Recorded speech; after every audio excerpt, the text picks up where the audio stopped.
Clint Shad, elected auditor controller for Delaware County.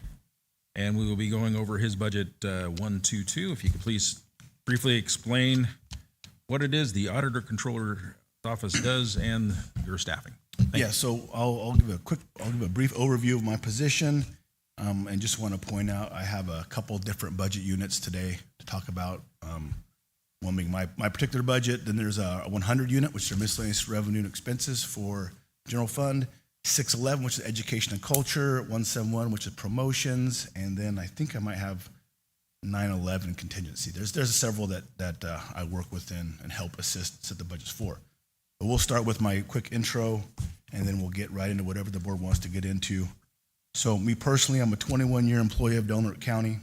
I spent 8 years at the Sheriff's Office as their fiscal manager down there before running for office.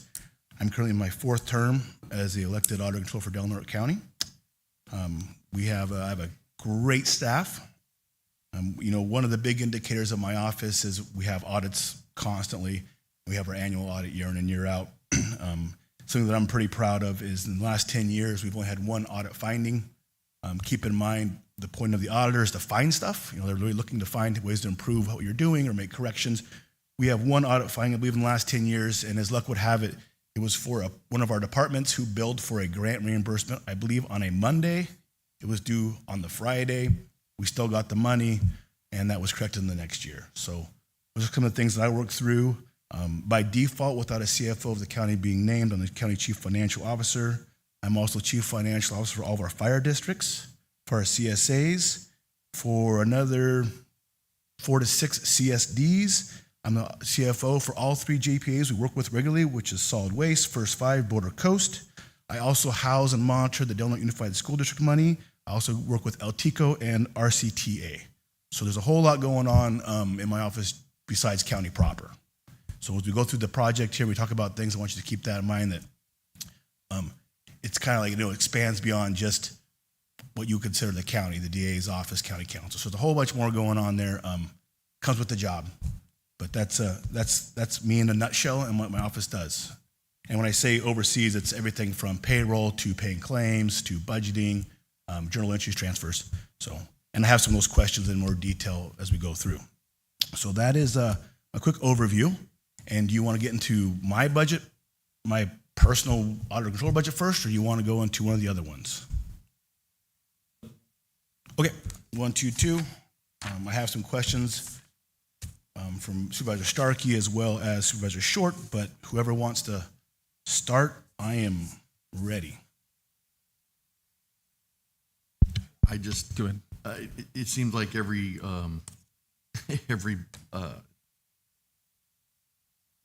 section in this budget, somebody has communications. Your line is 20121, and it's pretty significant. I mean, collectively, it's a pretty significant amount of money. It doesn't say what communications would be. Or can you just explain why? So everybody gets billed? communications are going to be your fax lines, your phone lines, Wi-Fi, long distance. We charge our cell phones there for expenses. So it's all those communications, phones, faxes, Wi-Fi. I think Wi-Fi goes there. Long distance. So that's Okay, that makes sense. Yeah, it's just like I say, collectively, it's quite a bit of money. So, it's not cheap to keep in contact. And we have redundancies built into, so those are also charged there. So if one system goes down, the other one picks it back up. Sure. So. Okay. I just had the one other question about travel and training. 21-22 is like $1,200, but this year we're asking for 14. Want to to say that I'm a big fan of training, so don't think that I'm being critical, but just wondering what you had planned for, or why the increase. Yeah, so 21-22 we're kind of coming out of that COVID era, and so a lot of our trainings were available via Zoom. So I'll get into more of the trainings here, but some of my more or less required trainings were available via Zoom, so I was able to stay in my office and attend those. They've been coming more online or more in person since then, so that's one of the big upticks you're going to see. But as far as our standard trainings that I try to or need to attend on a yearly basis, I have 2 state association meetings, one in the spring, one in the fall. I have 4 Northern Association meetings. So if you're familiar with there's statewide, and then we each have our region. So I have 4 regional meetings. However, we combine 2 of our regional meetings with our state meetings to save taxpayers money. So when I go to a state meeting, I'll attend the state conference for my association, and then we usually meet at the end for our northern meeting. So I have 2 of the state meetings, 2 northern meetings. We were the host last July of 23 here locally. I hosted it for our northern auditors. They had a great time. We've already rebooked for July of 25 to come back up. So that's a positive for our community. People come up, ask questions, book the hotel room, spend their money, pay the TOT. Those are all good things to get in there. We also have my property tax manager attends property tax meetings 4 times a year.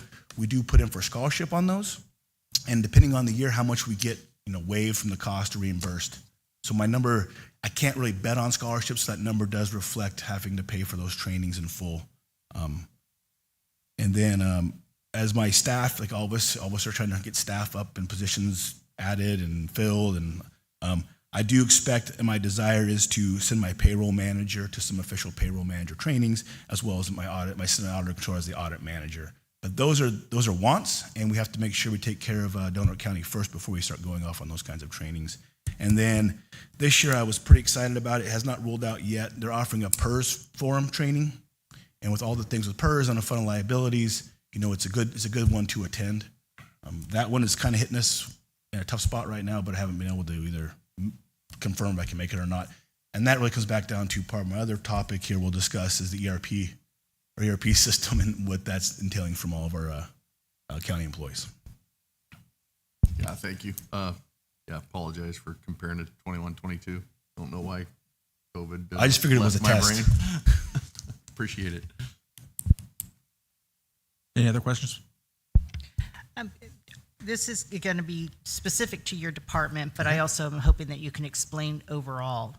You say that most departments, the auditor's office determines their payroll for the next year. Payroll's all over the map for when I do the assessment. Yours is increased, 18% from the actual, 13% from the 2022-2023 actual. Those are relatively, those make sense to me. Okay. There are some departments that are up, 35%. Is what formula, how do you determine what the payroll is going to be in departments, since that is, it sounds like you did every department but probation?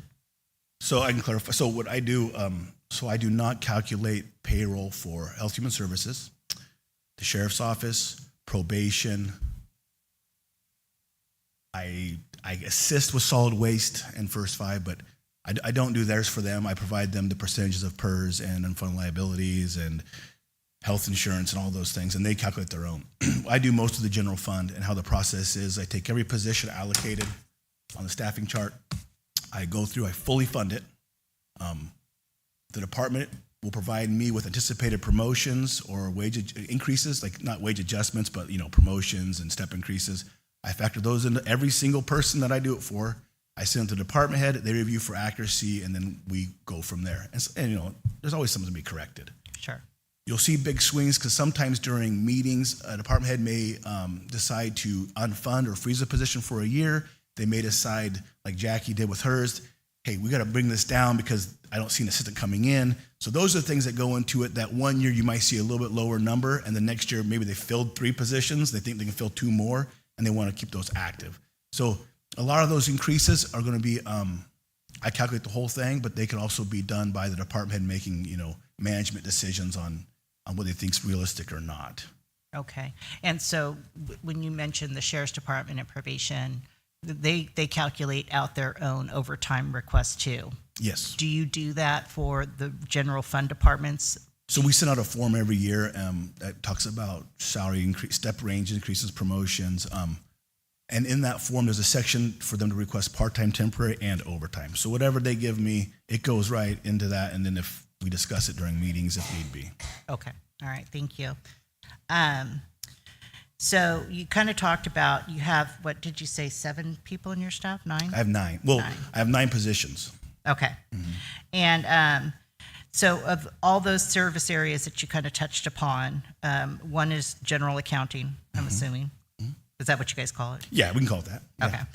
So how... Everything else pile. By just a total number, I know you kind of mentioned all the funds and the funds, but how many funds are being managed there, and how many got it. sub-funds? So I wasn't quite clear on the definition of sub-fund. I was assuming that your Departments? CSAs are sub-funds. Oh, okay. But I don't know. Are they? I don't know what you mean CSA standalone, but I included those in the number. So we have 246 different funds that I manage. We have 14,034 general ledger accounts that I manage, or my office manages. It's not me; it's my staff. They're incredible human beings. And last year we had to correct, post, unpost, fix from departments to 20,300 journal entries. Wow. 20,000 what? 300 journal? And these are all a little bit low, but I didn't want to paint a picture that was bigger than it needed to be. I think it's good for us to kind of just see this overall picture. Sometimes we just don't know what people do. So I'm sure. Those are huge numbers, and so I appreciate you providing them. And then the cost plan, since we're here, and Supervisor Wilson yesterday told me that, from his experience, that the cost plan, sometimes you get too much in the weeds of it, and it doesn't necessarily have that huge impact on budgets. Is that kind of correct? So, if something for 2 years ago is being charged today, the impact on the actual budget, is it significant, or how does the cost plan work? Right. So, depending on the size of the cost plan, it can be significant. I'll jump to a different budget unit real quick. Supervisor Shorter asked about 611, which was UC Extension. What's it called? Education and Culture. They have a huge cost plan compared to their budget. It's huge. And the question is, well, what's the deal? Well, that one in particular, that falls back to in building maintenance remodel their building for them, and they time study everything to that. So this is their catch up for that one. So that's probably an extreme example of where that cost plan is a much bigger part of their budget than other departments. But as far as how it works, I can give you a quick rundown if you don't mind. So kind of a generalized statement. The allocation of service departments cost calculated by a consultant who we've hired who specializes statewide in the implementation, the calculation of cost plans. And even then, it's still audited annually by the SEO's office. As of right now, we're going through an SEO audit for this year's cost plan, finalizing it. We go through a consultant to do that. And what they do is they compile all of the service departments. So I kind of brought a little list here because I know this has been a topic for quite a while. And I was going to just give you a brief overview of what goes into that cost plan and where those numbers come from. So information technology, or IT, is one of our service departments. It says support services and programming time are allocated based on daily timesheet records kept by each employee in the department. So time studies.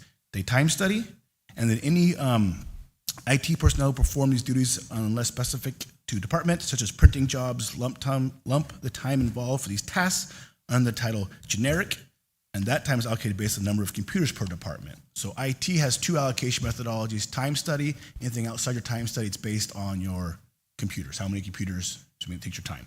Now, we used to do this all in-house, so I'm reading it, stumbling a little bit, but we used to do it in my office, so it's not foreign. I don't know what it is, but I wanted to make sure we get through that. My office has 6 different criteria on how we allocate costs. One of them is department costs related to departmental accounting services. These costs are allocated based on the number of transactions. So journal entries, claims, we track all those. That's one methodology we allocate our payables person through. Warrant processing, payables, costs allocated based on the number of warrants. We have payroll, we have warrants. We have department costs related to the preparation of the cost plan. That's been removed for the most part because we now outsource that to a private consultant. So as far as tracking those hours, that's now a flat lump sum every year that's built into our cost plan. I think it's $5,000, $4,000. And then departmental costs that relate to budget preparation. And so when we do, that's time study. When I do time studies, I put down what I'm doing for the budget, or my staff is doing budget. And then departmental costs to property tax are not in the cost plan, they're not allowable.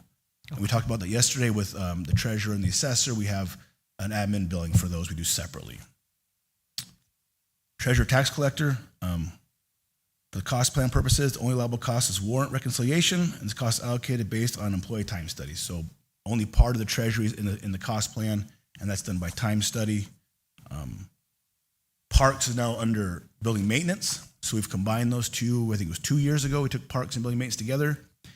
Alan still tracks separately people that are working in the parks and people that are working in building maintenance.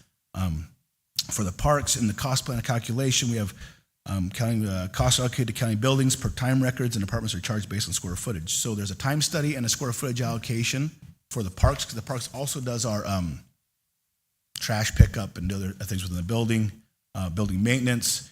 There's a allocation of time study, which is what we saw that big jump over at education and culture, because they time studied to that exact project. There are square footage breakdowns depending on the activity they're doing. And then the building maintenance costs allocated to the department identified general maintenance, allocated based on time studies, square footage, and this is important, all allocations, and we talked about county council, once this is calculated, any direct billing of any kind is reduced from that charge of the cost plan. So if you see, so you will see an ebb and flow in county council. You saw a big uptick in the cost plan because direct charges were not happening. We do expect now that Jackie's going to more direct billing, we'll see a reduction in that cost plan. So that's one thing that everybody's really concerned about, and it's valid, is, hey, you can't charge me a cost plan and you can't direct bill me. It's like, well, we can, as long as we reduce your cost plan charge by the direct billing. So it sounds to me like a lot of this is tracked based on the time studies. Mm-hmm. Is the county still on a paper time card? For the most part, yes. Okay. Is that going to change? Yes. Okay, so that's part of the new system. Is that part of the? Correct. Okay. I just remember it seems so 1950s. So, but. Hey, we're doing pretty good. No, you guys are doing amazing. You're doing amazing. But so it would be nice for that all to be streamlined online, because then you're going to be able to just pull it up, almost instantaneously. Yeah, we're trying to, it's going to be a new payroll process in general, as far as being much more automated. We don't know what the final product will look like yet, but like I said, I'm a big part fan. of the implementation, do you expect that to be within the 18 months as well, or should that be sooner? So according to the project managers, usually we do the payroll and HR module after the finance module. So that could be 18 months or a little bit after. Finance comes first, all the moving parts there, and then that would come in after the fact. I mean, perfect world, January of next year, but we're getting down, there's the perfect world and there's reality. So along the same kind of determination, that your unfunded, and I'm going to say your department, Sure. but I'd love an explanation in general, but your unfunded liability increased by $25,000 to $30,000. And most departments did. And I think that we have some sort of increase, I think, overall. Can you just explain how that's calculated and how that gets applied to the various departments? Yeah, so the unfunded liability is the PERS shortfall that was created with the downturn in the market back in early mid-2000s. And then we have an annual payment year in and year out. And depending on the rate of return that PERS gets, it changes our annual payment. I mean, it's not overnight. It's like, oh, now you owe us this much. But it does factor into the 5-year payment as we go through the process. And PERS is its own animal, and they do things that are a little bit different. 1 year they had like a 19 or something crazy 20% rate of return. Some of our payment went up, but that's PERS for you. So every year we get a lump sum payment that's due, and it grows annually. So it could be, I think this year, maybe for the non-safety, it might have been 4.5 million, 4.8, I have to pull the exact number. How we allocate those is we allocate it throughout the county, and we allocate it through our partners that are part of our PERS contract, which currently is the airport, I think First 5, the courts, and solid waste. And they've all agreed that what we do to allocate the actual payment is we take the prior year actual payroll, and we prorate their portion of the total, and that's the percentage of the UAL they pay. Because our payroll drives our PERS, and it also drives our unfunded liability. So if you have a huge payroll, you're driving that PERS, and they're having this unfunded liability, we can say you're driving unfunded liability. And that's how everybody's agreed to do that locally, and I've actually had a couple counties borrow that methodology. So break it down for me if you don't mind. So if we owe $1,000 in CalPERS, right? And they increase it by 4.5%. So now we owe, I don't even know what my first number was. Or whatever it is, yeah, 1,040, whatever it is, yeah. So then that all gets allocated based on, so if solid waste had a $10 budget and probation had a $10 budget, they get that share of that increase based on that $10 budget. So we take that new number, that total new number, Okay. and I add up I have all the spreadsheet with all of the payroll. And if probation is 10% of the total payroll, they get 10% of the payment. Okay. That makes sense. Is there anything that the board can do to advocate for CalPERS and unfunded liability? Is there anything that you know of statewide that is something that is being done to address this? I don't know what we can do locally, to be honest with you. The big shift came back in 2011 when Pepper came on board, and that's when we started making that distinction between classic PERS employees and what they call Pepper or new hire employees. Couple big ticket changes there is, for example, I can retire at 55, so I'm a classic employee. New hires are at 62, which changes our rates quite a bit. Now, the downside is we don't have unfunded liability payments based on our new hires as well. They're not keeping up. And they also changed CalPERS also changed what they consider fully funded. Used to be 70% was fully funded. Now they want like 90 plus. I really don't know how local we can make that change. So I think we're kind of stuck. In this case, we're the tail. We can't wag the dog too much. But if I can do anything, the board comes across in your meetings to help, I'm all ears. Okay. To that question, where we sit currently as our funded percentage? I can off the top of my head, I'm sorry. I think we're over 70%, 71, 69.5, 71. With the latest return in CalPERS, which is 9.3%, so they exceeded the 6.8 discount rate this year for first time in quite a while. And we should be a little over 70%. I think prior to that we were 68.7 or something like that. Thank you. Which used to be considered fully funded. Used to be. Used to be fully funded, yeah. And back in too much of a history lesson, in the late 90s or late 90s, we actually had no CalPERS payment. They said enough money. We're still paying for that decision. Payment holiday. So you've won awards for your amazing audits.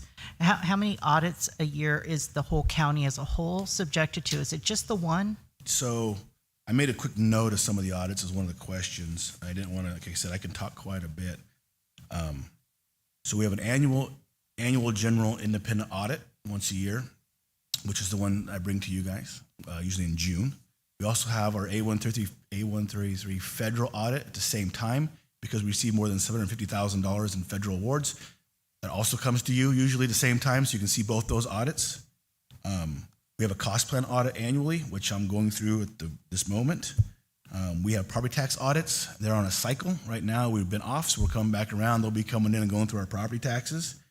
My state buildings are audited on an annual basis. I assist special districts as much as I can with all of their audits, because a lot of their finances are in our treasurer in my office, and so I can help facilitate those. We have grant audits, program audits, and then I made a note. I said there's almost no time which there isn't some type of audit going on. I always have some audit of some sort going on. I met with Crescent Fire last week. I've been talking with Gasky Fire. We're doing the state controllers, doing the cost plan audit as we speak. So there's this.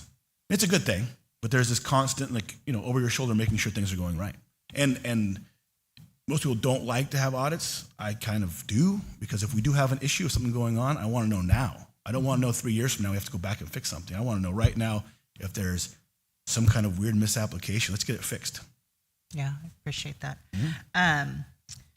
And so I had a question that escaped me, but you have everything that you need in the auditor's office as of right now to be able to do this tremendous amount of work that you're doing.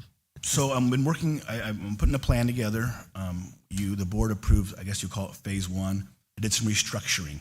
And that restructuring was based on the fact that all county, whether it's general fund or non-general fund, it all comes through my office, and ultimately I'm the one who gets tapped on the shoulder. So we made a small change there in my fiscal managers, fiscal officers, just because it's hard to oversee someone's work that you don't, if you're the same level or lower. So that was phase one of it. I actually am working on another position, another management level position. I'm trying to be very cognizant of cost and what's happening. And I met with Renell Brown, our Director of Health and Human Services, since they've got some big projects and big ticket items. They actually have funding that'll pay for the position. So I think if board approval come in September, I would like to take her up on that offer and get some more assistance. Also with that, I worked with one of our local agencies who's going through a remodel, and they have furniture. It's still pretty good shape. So I have some free office furniture coming if we get the position, so I can add that to it and try to reduce the Who cost. are you working with? The courts are going through a big remodel. Oh, So okay. and I went through them better than I have right now. So I'm trying to really be cognizant of everything.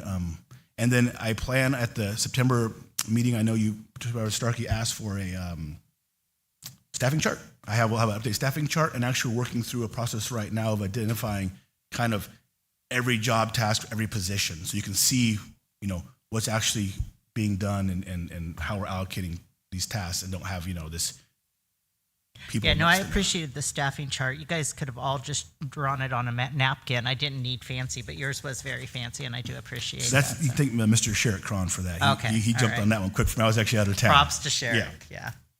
That's all the questions I have. Any other questions on this particular? Nope. In that case, we'll move on to what's your choice? Dealer's choice. Well, I'm going to throw cumulative numbers out at you because it was asked, and I kind of want to pat my staff on the back. As far as payables go, paying bills every year, we don't calculate how many come in. So sometimes, meaning if we get 7, 8, 9, 10 different claims for one vendor, we put it all together. But this accumulated number is I have one AP person right now. We do 9,000 payables a year. I have one payroll person dedicated. We do about 10,000. We pay about 10,000 people a year between every 2 weeks. Our special districts, our fire, and everything. So I want to give them a bit of a pat on the back too. There's a lot of activity going on.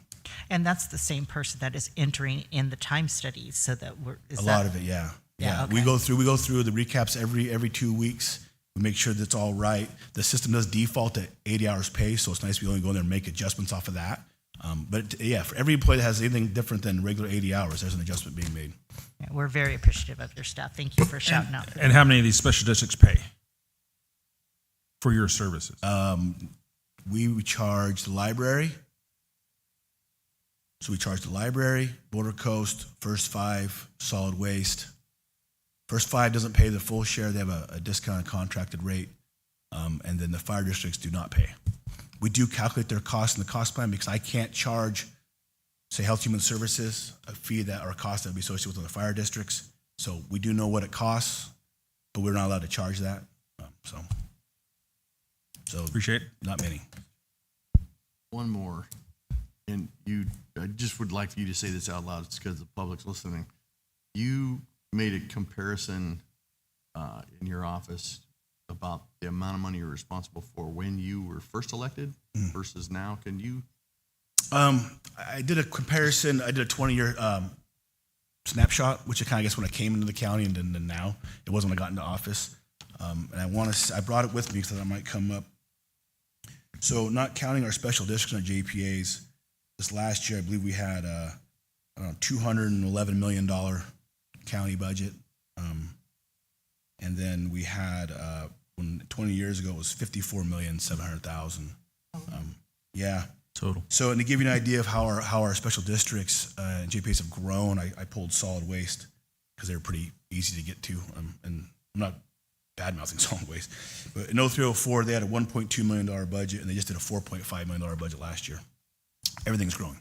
I wouldn't be shocked if we have $250+ million I'm looking through with all the different things going on. The school district, they've gotten a lot of stuff going on there, and they're taking up. They don't pay either, by the way, and that's codified. And I talked to my main contact there, and it used to be pretty light, but she told me this day, so I want to double check.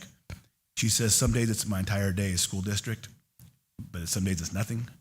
So she says I've probably been an average up to 2 hours every single day making changes for the district. So which is new. That's a newer, drawn out process. Thank you. I just thought the public probably should be aware of that. Thank you. Which fund would you like to tax? I'm ready for all. Hit me. Let's do it at miscellaneous revenue. Not that one. Yeah. That's the next biggest one I got in my hand, so. All right. I think I'm ready. I got my notes.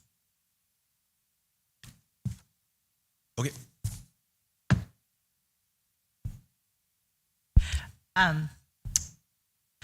So This one, can you just briefly explain this budget as in general? So is this just kind of where if it doesn't have another place to go, it gets put in miscellaneous revenue and expenses? Is that-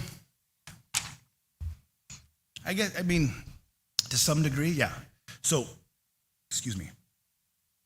So I'll give you an example of something we put in there. And it came up in the professional services questions. Why do we see this giant growth professional service in that budget? It's about 20 grand a year. It pays for some different little things. I can't remember exactly the smaller ones. But this year's big cost increase was due to we're doing a borrow study this year, and we have a big tree falling project. Well, those things I put in that budget unit as far as not going anywhere because that budget unit isn't cost planned out.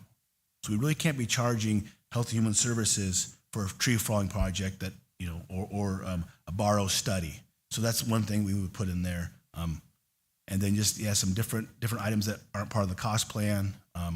We don't want to have cost planned out. So you can look at it's kind of a hodgepodge of different random things. But the majority of our revenue, because yesterday when I asked Ms. Lopez, like, why does TOT go to her direct? I mean, and it's all general fund, and Sure. I understand that. I understand, yeah. But so what is the decision then to put the taxes that are collected, whatever, the 16 million or something? What is the decision to put that? Oh, it's not 16 million, my bad, it's 4 million. I would say 16 sounds I know, I was great. like, that would be great. The overall is 16. But who makes the decision to put what in where? I'm not going to have a very good answer for you. Okay, It's that's going to fine. be the Sally method, same as last year. It's all the general fund. This is kind of how I didn't develop it. It's not wrong, but I didn't develop it, and that's just kind of we've stayed with that Okay. thing. I have made some changes. If you've noted, I moved some payments to outside agencies around a little bit. We can talk about that for sure. But why is the TOT in the treasurer's budget, and why do we have property tax in 10100? I don't know. I don't know if Mr. Lopez can answer that. No, I don't think it probably Yeah. matters. It's just with the new system that we have going on, was this something that will correct for the new system or? I do plan on going through the line by line and finding and just working with the department heads and cleaning these things up. And that could be definitely a change. Like Barbara said, she doesn't consider that her money. No, for sure. Yeah. But I got to figure out and of course I'll talk to my counterparts and see if there's a reason that I haven't come across yet as why things are certain places. It's possible when they developed the TOT to begin with, that's something that was just in some sort of policy. Right. Yeah, that's all I can speak to is kind of maybe what the intent would have been because the TOT needs to be administered a little bit more heavily than these taxes do. A lot of these taxes go through several offices, like the assessor's office, to Clint's office, to the treasurer's office to be collected, and so the TOT is actually administered through the treasurer tax collector's office. Thank you. So, and you did talk, you already touched upon it, but you moved around LAFCO and I think the Historical Society and Border Coast. You Yep, moved I that did. from miscellaneous revenue to, I believe, the contributions one. 171. Yeah, I did do that. And the reason for that was just it made more sense. So the reason why I did that is I am taking all these contributions to outside agencies that aren't specific to that department, and I'm putting them in one location. And since that department was already being used for that purpose, I put them there. And I wrote, I'm attempting to gather all of our general contributions in one location so the Board of Supervisors and public will have an easier time locating these types of expenses.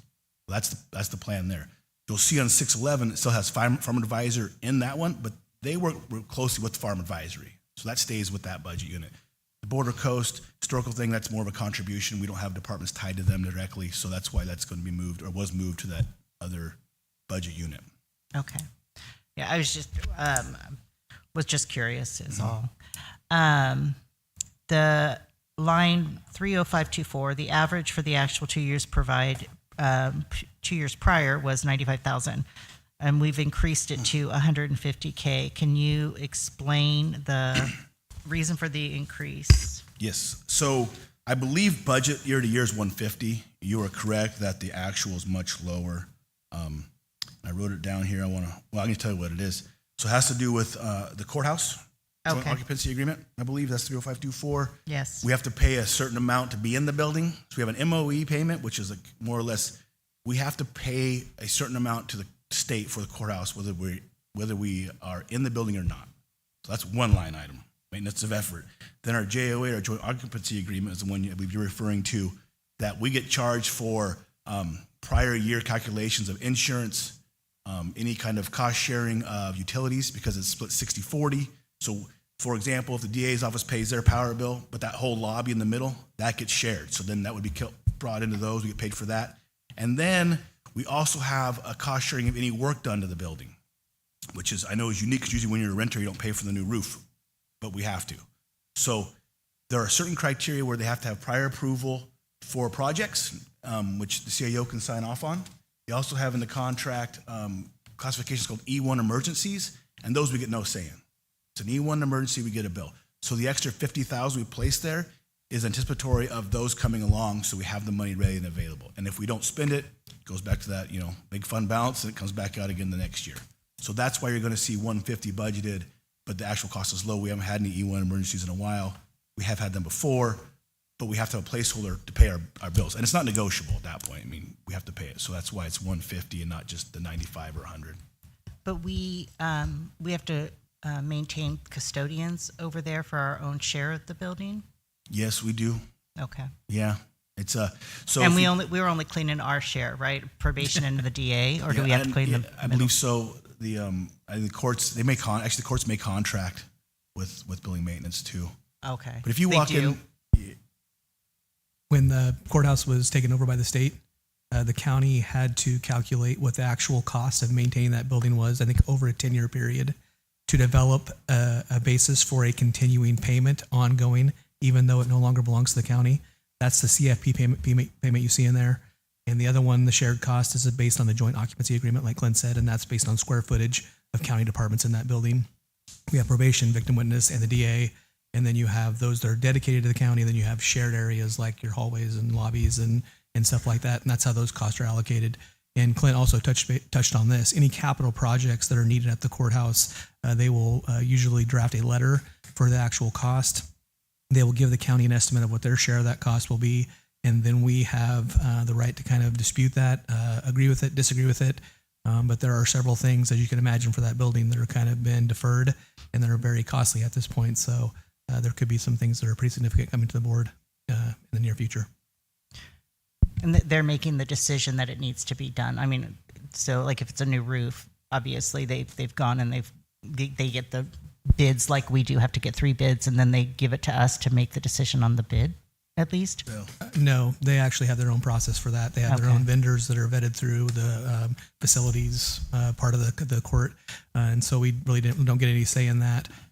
When the roof initially came up, when it was leaking, and I think they were able to repair it, it was in a time when the county just didn't have the ability to pay. They brought it forward to us, and we did not have the funding to help pay our share. Interesting. I will say that the county of Del Norte does hold a distinction. I was told this a couple of years ago. We received a bill and it had not gone through the channels. The CEO did not approve it, so I didn't pay it, and they had no standing. And so I was informed that they now have a new set of policies in place due to Del Norte County. I said, well, if that's the policy, and that's I don't like it, so we're going to follow what's written down, or we're not going to do it. So, but again, with things like the roof were to blow off, knock on wood, we get a pretty substantial bill. We don't get a whole lot of say in it.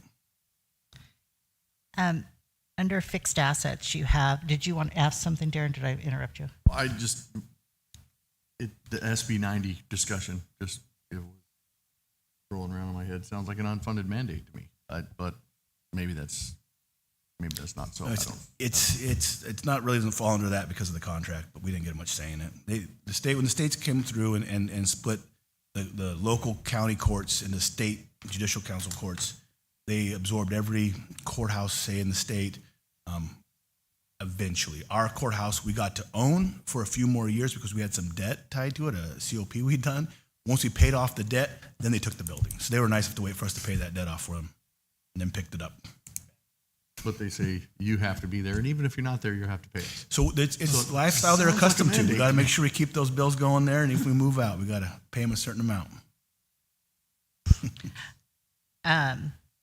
Asset vehicles under fixed assets.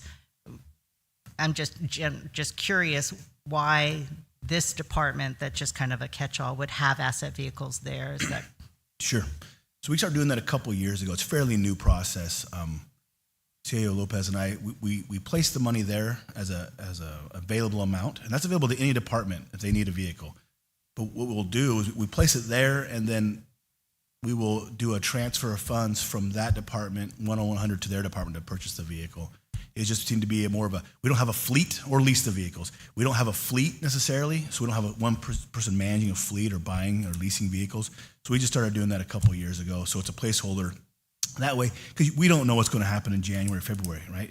Because you come and tell me I don't need any vehicles this year, and you decide, hey, this thing blew transmission or motor, we have some money set aside that can be used for that. And it's dedicated for the vehicle. It's not just like a contingency, but it's Have we ever earmarked. considered a fleet, or are we too small for that? You know, a lot of different opinions out there. I know Supervisor Howard was really instrumental in coming with Enterprise.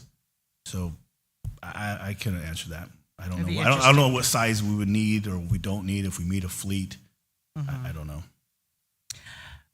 Line the 40622 for the ERP system. I know that we had put aside 1.5 million, and then we had the payment plan, or we paid half, and then. But where is that additional money? Why didn't it get put back in here for anticipating when that might come up? So what we did this last year, we transferred the board approved it was $636,000 from the general fund to our technology fund, where the ERP is being maintained, paid through. What we did was we prepaid the general fund's full portion to give them enough working capital, enough cash on hand to operate.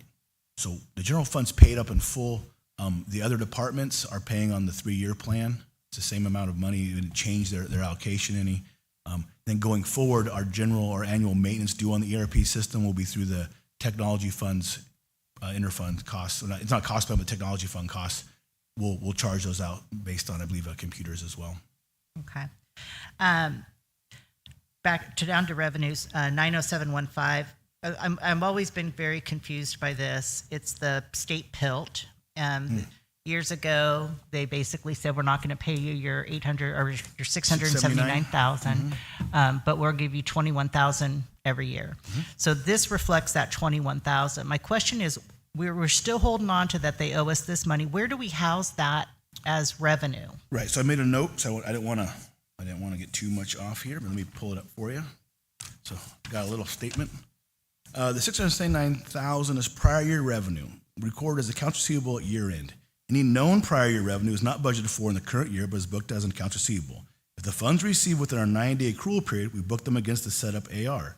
If they're not received within our accrual period, we back them out of our accounts receivable and track them as a deferred revenue. Any prior year funds that are received after our 90-day accrual period will be deposited into a prior year line.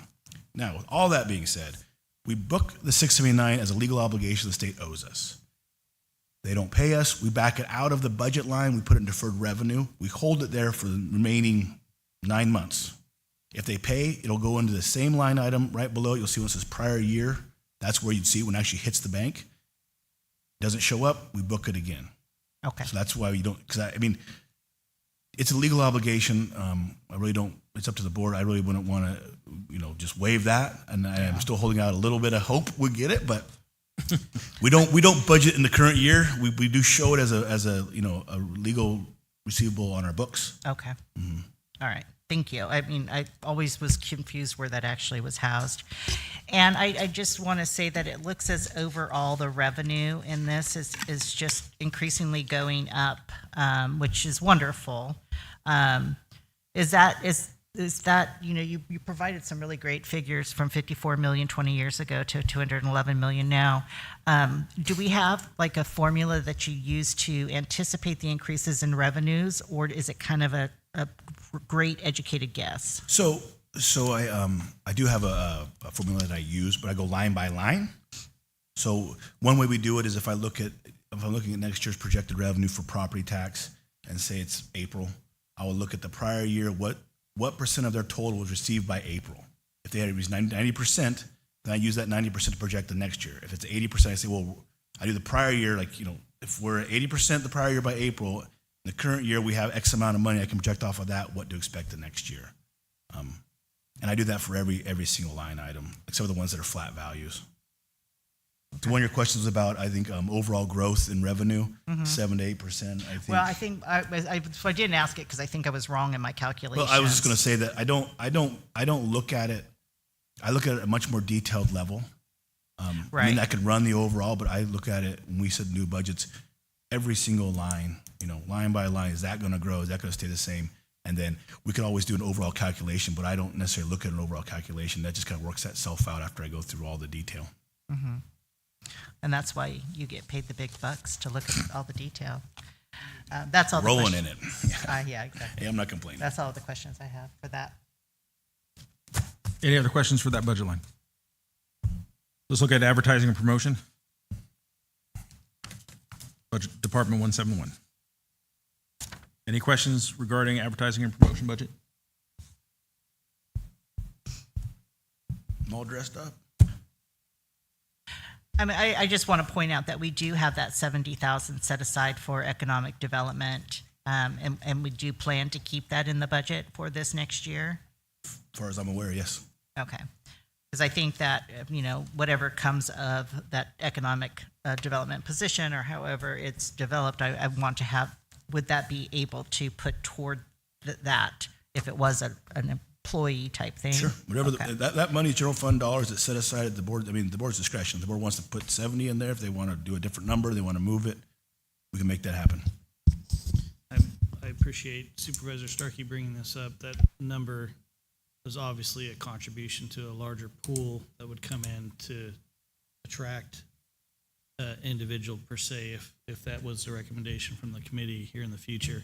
That number is vastly below any employee that we could anticipate attracting based on our surrounding regions that employ similar type positions. So if this board were to consider something in the future and that would be held in that line item, we should probably think about that now instead of later, if we were going to make a move in this fiscal year.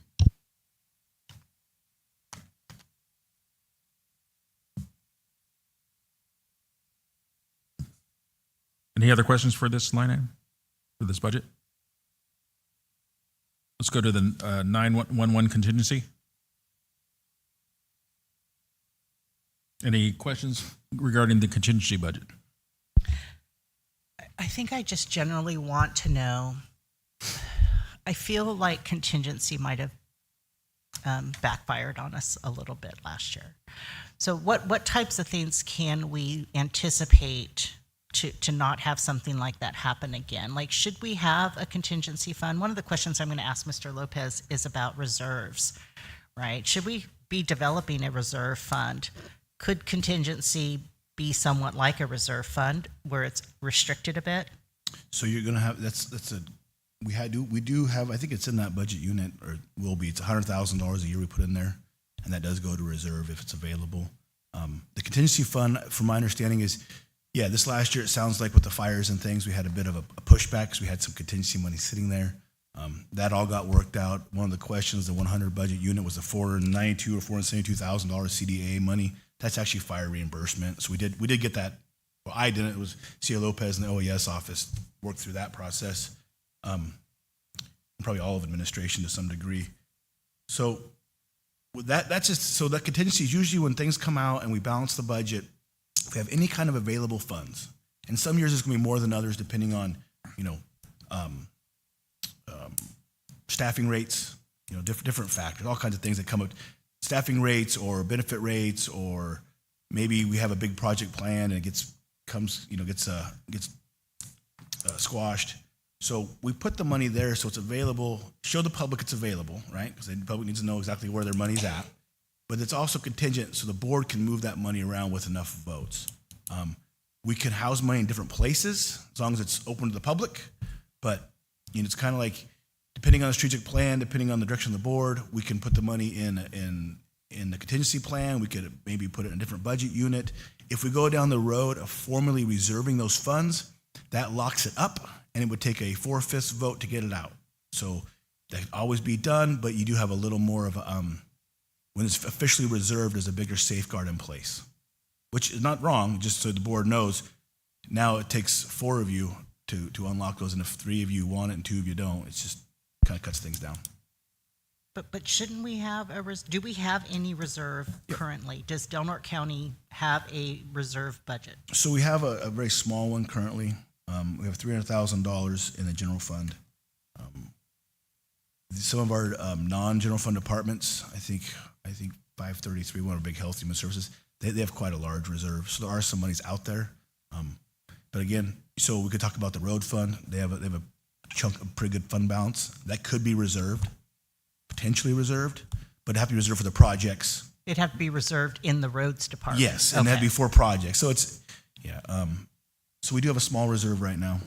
So what happens when, something we need to have, a month's worth of funding? Mm-hmm. We just don't have that available? We have cash balance available, Okay. which is separate. So we What's have- our cash balance? Oh, I just ran July 24. In the general fund, we have about just shy of $3 million. 3 million? Yeah. But that could have changed drastically. I mean, that could have changed significantly from July until now. I mean, people making payments, paying bills, different money coming That in. means it could go up or it could go down. Yeah, right. Okay. And we'll see, we go through the process and do our property taxes, make our property tax payments. You'll see, our cash goes up and then it'll work its way down, but then goes back up again. If we get that CDA money, there's $500,000. As soon as it hits, there's a $500,000 jump. So cash is very much more volatile than like our fund balance. So that's where we don't operate on a cash basis. And then what's our fund balance? Our current fund balance is $5.1 million. And I have some significant transfers just showed up at my office for June 30. Those will go in, then we'll get that number. I expect to have call it a snapshot within the next week or two. I've got to balance the budget. So we have to print balance sheets, and what they are is what they are. And we're going to balance to those and move on. And you'll get to see all that stuff come September as well. Okay. So just so I'm clear, and this I was going to ask CAO Lopez, but the negative 4.2 million that is showing in our budget, the page that shows us the overall, we rely on that $5.1 million to cover that 4.3. We do. So my question though is that what would we do if we didn't have the fund balance? So we've been there before. And it's usually not an overnight process. We have a little bit of lead up to it, but we'd have to start having hard discussions. I'm not saying this year we're doing just fine, but we have some big projects on the horizon. Maybe we have to delay those projects. Maybe we can't afford the project. Maybe we can't afford, have to have I'm not saying this, SEIU, I'm not saying this, but a hiring freeze or heaven forbid furloughs. That was one of the questions we'd gotten about if you have this deficit and you don't have the fund balance to cover it, what does your staffing look like? Well, before we get to staffing, we have to figure out what other projects or ideas do we have on the table that we could be deferred, canceled, or need to happen. So it's a big conversation, and we'd have to have that conversation. The board might decide that we want to delay a project. You might decide we're not going to buy new vehicles. You might decide we want to freeze hiring. There's a lot of different things we can do to And come up with this that. is probably a really stupid question, and so I apologize in advance. But if we only have revenues of 37 million, why are we budgeting expenses at 4.1 million? I mean, 41.1 million. So Why aren't we just budgeting for what our anticipated revenues are? because through the government code, we have to have a balanced budget and show all available funds. And since that fund balance is unreserved, it's available funds. And so we have to show the public that not only do we have this year's ins and outs, but there's also this fund balance. And so to balance that money, it has to close out the fund balance and net zero. Then we're fully budgeted. If we were to reserve those funds in a prudent reserve, then that would be a different case. It locks those up differently. But when that tail comes down, if it says we're negative $5 million and I pull our balance sheet and it says $5 million, we net zero. We're balanced. If this says $4 million, we've got a problem because now we're $1 million in the hole. If it says $6 million, we got a problem because now we're not showing the public all money is available. And that's why it kind of how it works out. Okay, thank you so much. Any other questions for this budget? Yeah. I guess it works out to zero, but we still are 4.1 in the red, aren't we? We're going to intentionally show a deficit in this current year that accounts for the deficit matches our available funds to net zero. They're available funds, they're available tax dollars that we've collected, right? And they're not reserved, they're not designated for anything, they're just general dollars. In order to show those in our budget, we have to put them as expenditures, whether it's through contingency, whether it's through projects, whether it's through whatever we decide to put it through. That total with our current revenues will make a negative amount that should match our fund balance to show the community all the monies we've collected are all budgeted. And you can ask us about any one of these dollar figures, and we have to give you an answer. It wouldn't be okay if I were to not budget millions of dollars that are sitting there. So I hate to use the word saving account because it's not, but it's like your total worth, your total net worth. We have to show that, show that full wages or full value on the books. And just because we have $5 million from last year it rolls over, we still have to show that as expenditures to tie out to zero. I guess I'm struggling with this because, we get asked, like earlier, when we go to negotiations, where do we want to fall? What do we want to offer our employees? But then I see we're $4.1 million in the red. How do I reconcile that? Where do I go if we're $4.1 million in the red? How do I offer them anything? Well, I mean, I could go in there and cut the hell out of it and make it zero, but then we wouldn't be balanced. I mean, that's by design to show that. So again, we talk about employee relations, talk about wage adjustments, different things. It's part of the CAO's job and I to figure that out, right? The board sets the goals and marching orders, and we figure out how to get there. As far as it's really tough to answer that question off the cuff, like, oh, cannot afford something. But if we're going to prioritize the employees and we're talking about wage adjustments, then it's the CAO's job and I to make sure they work with the least amount of impact, hopefully no impact to the public. And then if we have tough times, we come back to the board, we have hard discussions. But it's difficult to tell you. I mean, I can tell you right now we have $5 million sitting there, and I can probably go through there and cut stuff out of that budget, make it a lot closer. But I still have to add it back in to show the public that the entire amount available, that fund balance, is in our budget. So they can ask questions about it anytime. You want to show profitability? I'm just curious. I mean, we're by statute have to show a balanced budget, but do you want to show profitability as a supervisor in your government budget? Because you either show a deficit or you're going to show a profit, but statute says we're going to balance our budget. And there's no shortage of places that we can utilize this money. I mean, cuts. it's if you'll look come September, you're going to see your general fund budget summary, and the whole public, everybody gets it. It's a cover page. It has every single department, right? And behind that, you're going to have every single department's detail like you got for this meeting. If you look at that cover page, it's going to show all the way down at the bottom. It's going to show a negative number. It's then going to say fund balance available.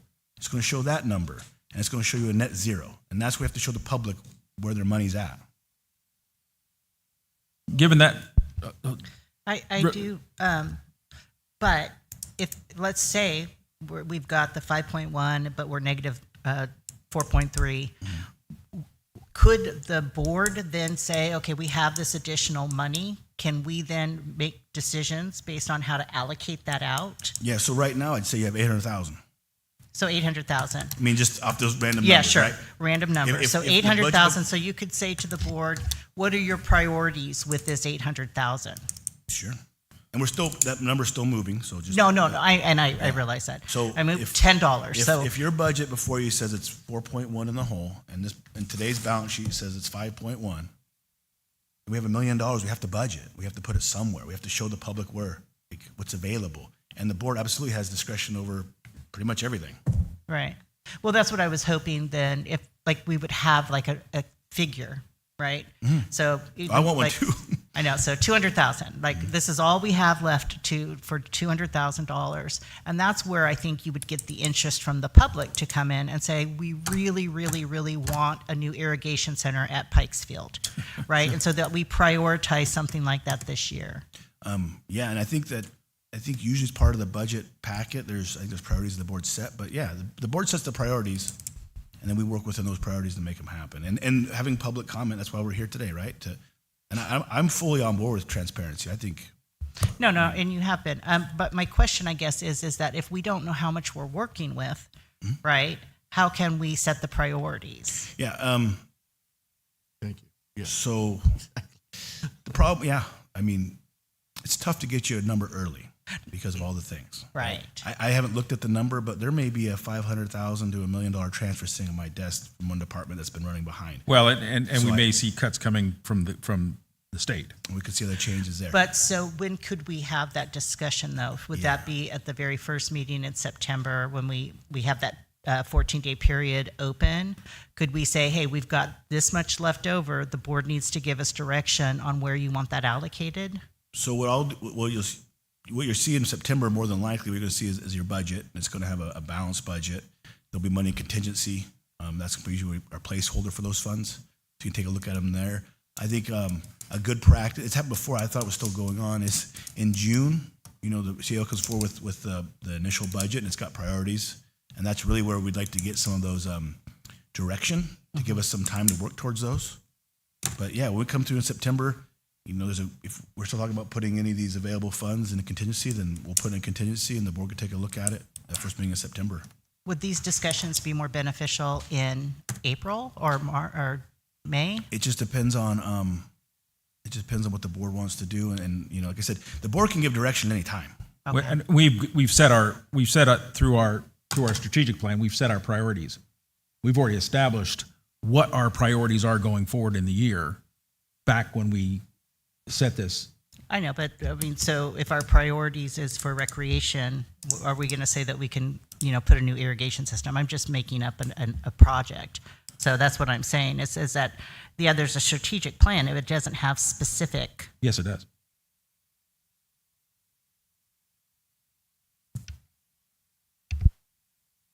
It has very specific goals and objectives, especially when we've outlined where our priorities were, especially when we were talking about the sheriff's office and the jail management, and when we looked at both the roads department and others.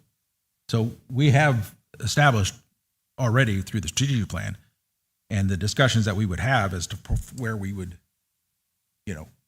put this dollar should line up with what we've established as our priorities. And those things change, right? I mean, we just did the new building Oh, for absolutely. search and rescue and for building safety. I mean, things change. Emergencies happen. But the big red number that Darren's pointing out, if that big number is made up of what again? The 5.1. That's made up of a lot of that salary savings. I think Darren, Supervisor Short, and I sat down and went through one of them last year's. It was 2.5 million of that was salary savings. So that wouldn't be available if we had fully staffed, which is what our plan is, and which is why we always budget fully staffed. That's the goal, to have everybody employed, every position filled. It's made up of salary savings, majority of that.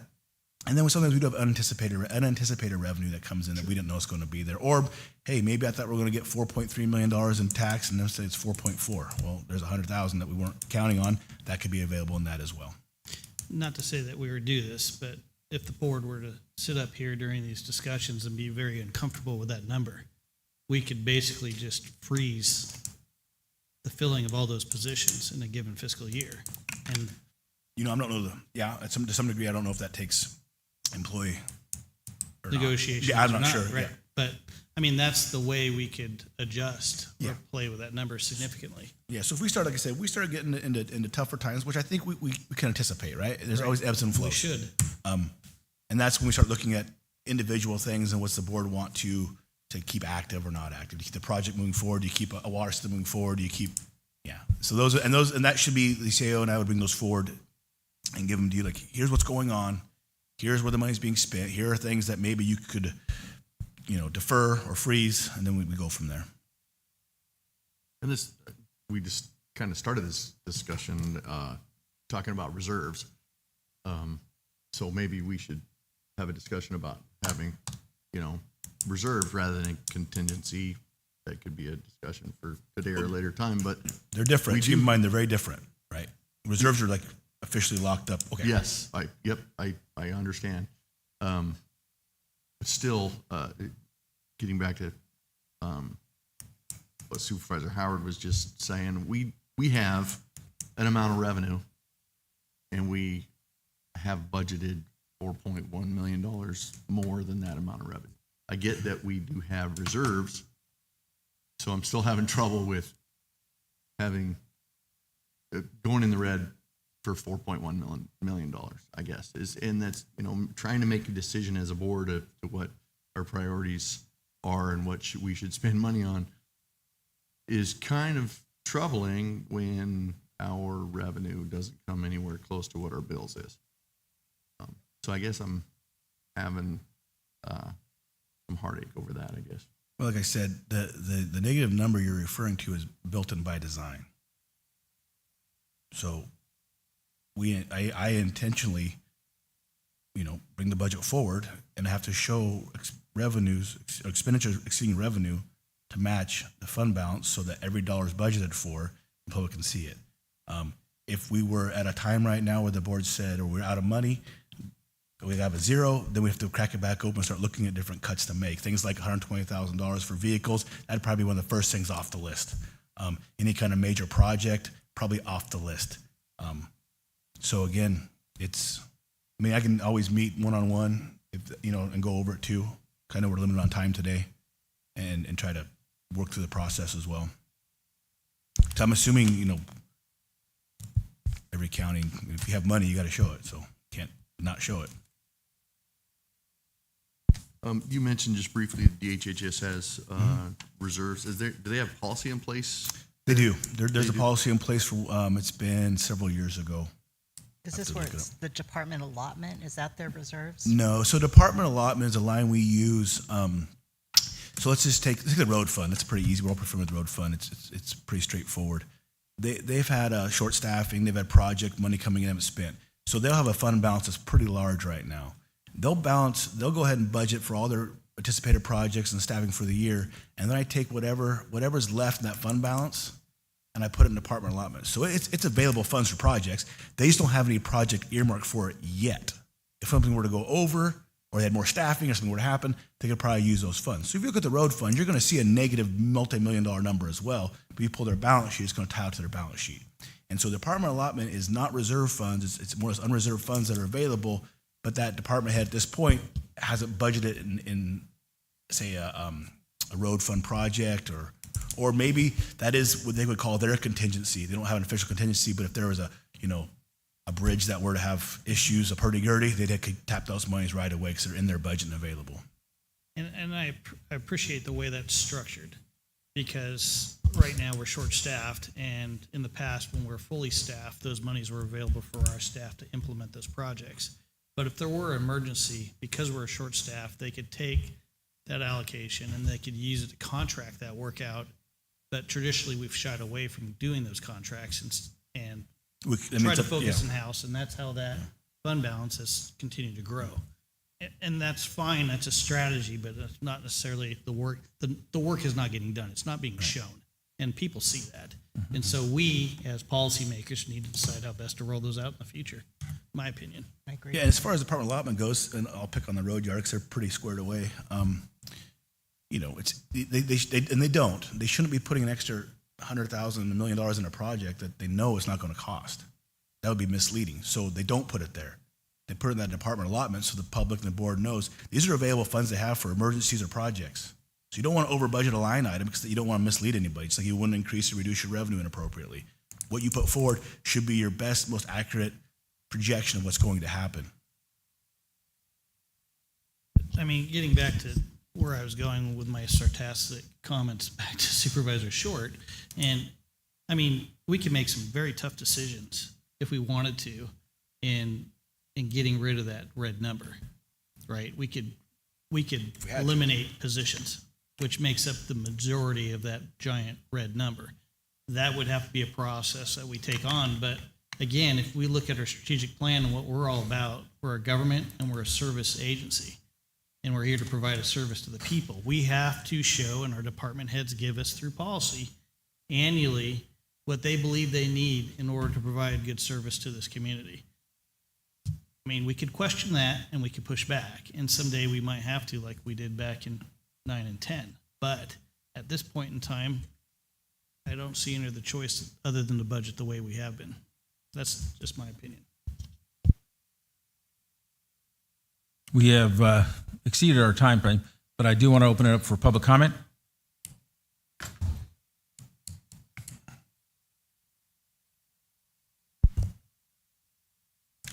Chairman, Board, good afternoon. Wanted to thank you all for putting out the effort and conducting these budget workshops. Not only is it good for the public, it's too bad we don't have more participants. But more importantly, hopefully it gives you guys some tools and some better knowledge of how to, maybe budget things, and as things start to get tighter, gives you some good insight into the budget process. The revenue and balance was an interesting discussion. How we have a contingency, sounds like we have a cash balance, then we also have a county fund balance, and then there's department allotments. So that is interesting how we have all this money, but we always end up with zero. So, and specifically to advertising in 2021-22, says we spent $141,000, 23-24, $637,000, a 350% increase in advertising, and just driving in through on South 101, see the multiple billboards for, rape prevention and substance abuse, missing persons. It's kind of a negative connotation we give to our community, but what tangible advertising are we doing for $650,000 or 37? Thank you. You have any comment? So that specific budget unit, it does advertising promotion. Most of those funds I have to look at, double check, but they usually go to another agency. There's a Chamber of Commerce, Airport will be in there. I think LAFCO's in there now, Historical Society. It's more of that kind of a contribution.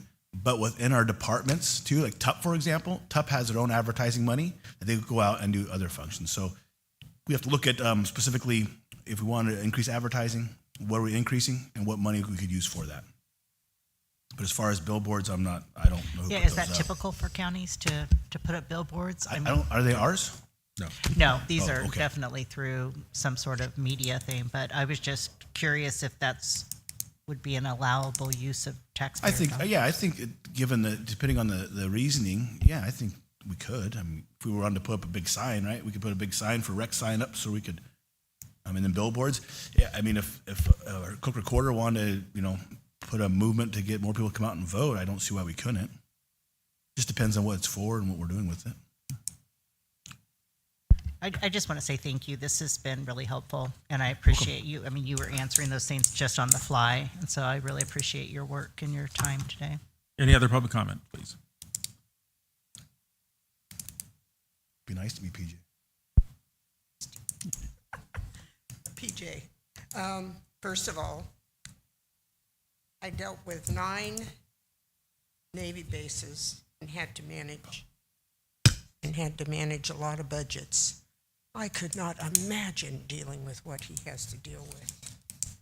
So, congratulations Thank that you. you're alive. And like I said, my staff is critical in all of this. So, I've been taking my blood pressure, PJ. We're still here. Oh, God, I couldn't stand it. I have a few questions for you, very few. The yield tax is a 48% increase, and I just wondered why that was. So our yield tax comes off our timber sales, timber harvest, actually not timber sales, timber harvest. And depending on the information we get and project off of our local logging agencies, Stimson, if they move their operations into Del Norte County, and they harvest, throughout their lands, when they move into Del Norte County, more harvest taking place, we'll see an increase in that yield tax. When they move out of the county, we see a decrease. Back in the early 80s, we had like $1 million or more in that line. And I want to say when I've been in office, so 2010, 11, almost went to zero. So that's really based upon, the timber industry and if they're harvesting trees that reside in Del Norte County. Okay. These are dumb questions, so I'll save them. I think that might have been it for here. I had some for advertising. Under the contributions to Border Coast, for the last 2 periods and for the year to date, it's been $272,000, but you budgeted $349,000. I just wondered why that increase. We increased for the runway project, I believe was the answer. I beg your The pardon? runway project, we have to contribute for an extra contribution for the runway project was $80,000. 70, yeah.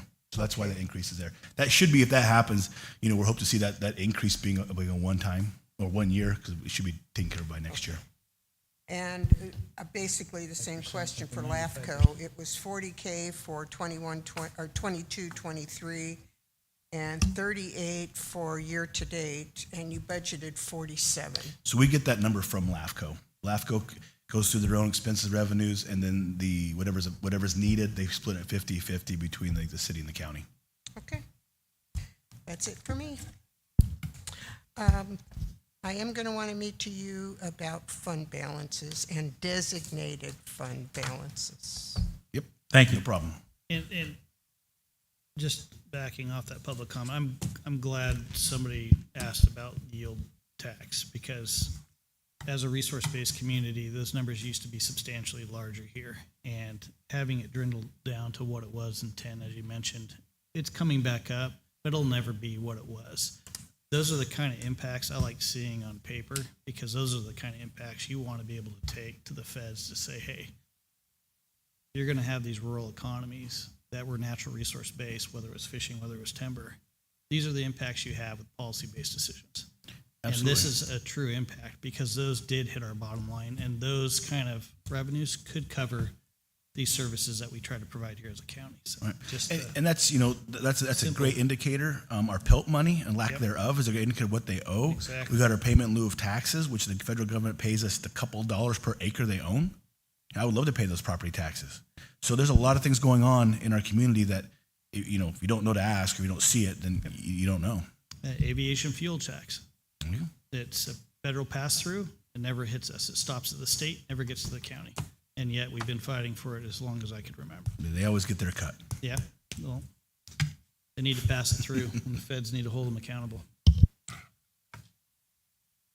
Appreciate your time, and All right. thank you so much for showing up. We will now take on the county administration budgets.